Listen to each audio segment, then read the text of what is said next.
Okay, so let's look to that. I think that's a rather important thing to look at.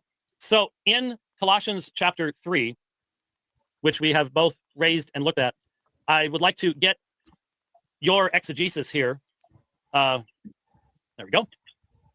Beginning of verse 9, do not lie to one another. What is the context here? Is this within the church itself? We shouldn't lie to one another within the church, certainly, but we also shouldn't lie to those outside the church as Christians. We're commanded to be honest. But what is the context of Colossians? He's talking within the fellowship, is it not? Yes, primarily. Okay, so it is primarily in fellowship. And it's obviously only to Christians because it says, since you put off the old man, right? Of course. Have non-Christians put off the old man? Yes, in this context, of course. They have it not, depends, right? I guess, about the old man. Am I still German? I'm still German. I'm no longer a pagan. I never really was. I converted as a very young child, but I don't know what specifically you're asking. I'm just asking you to interact with Colossians 3:9 because it says, since you put off the old man with its evil practices and have put on the new man who is being renewed to a full knowledge. So what's being referred to there? Justification. That's the putting off of the old man, and it says renewed, being renewed. That's continuous. That's not a one and done. Justification is sanctification is an ongoing process. Okay, so that's why being renewed. Right. So who is being renewed, that term renewed was in Titus 3, renewal by the Holy Spirit of God, right? So that's not justification. He's talking about sanctification, right? To a full for being renewed, yes. Okay, so we're talking two Christians in the church. They are being renewed. This is sanctification.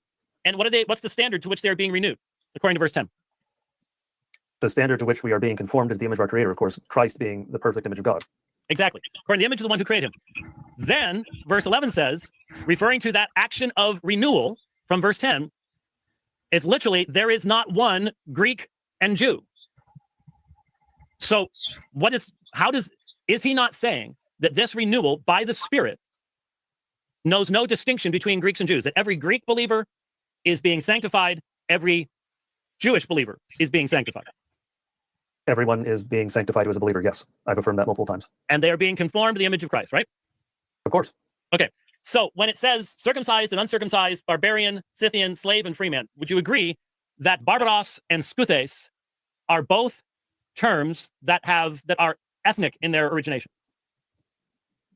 I would say they have a racial aspect, of course, particularly Scythian, of course. Right, okay.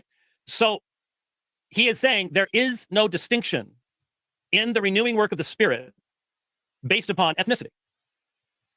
With that, I disagree. Then tell me what it says.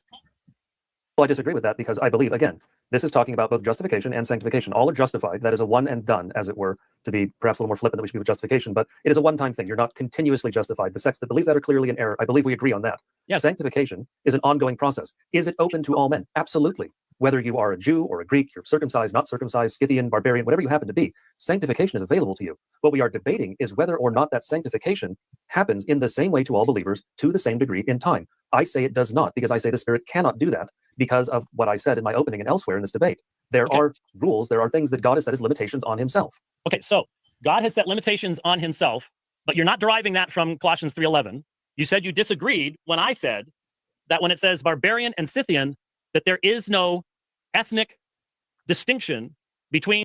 All right, I think we're going to pause it there and kind of break this down. Actually, James White is just kind of getting him a line of questioning to lead to just the ultimate question, right? So do not lie to one another, and then he's asking what's the context, and it's obviously it's Christians, right? And you keep reading, it's since you have put off the old man with his deeds. That is not for an unbeliever. Corey Mahler said that I think he made a mistake, so I'm going to give him the benefit of the doubt. He did end up saying that, oh well, the unbeliever has put off the old man, but I think he made a mistake there. I think that was just a mishearing, so we'll give him the benefit of the doubt. Then it moves on to verse 10, and have put on the new man who is renewed in knowledge according to the image of him who created him. And in the Greek, renewed is continuous, right? Mm-hmm. So it's sanctification, so there's justification and sanctification being connected. Yeah, because the putting on the new man is putting on Christ's righteousness. That's justification. The renewed in knowledge, according to the image of Christ, is the sanctification. And continue. Right, and then it goes according to the image of him who created him. Mm-hmm. And that is the standard, not your genetics, not your own works, the image of him who created him. Mm-hmm.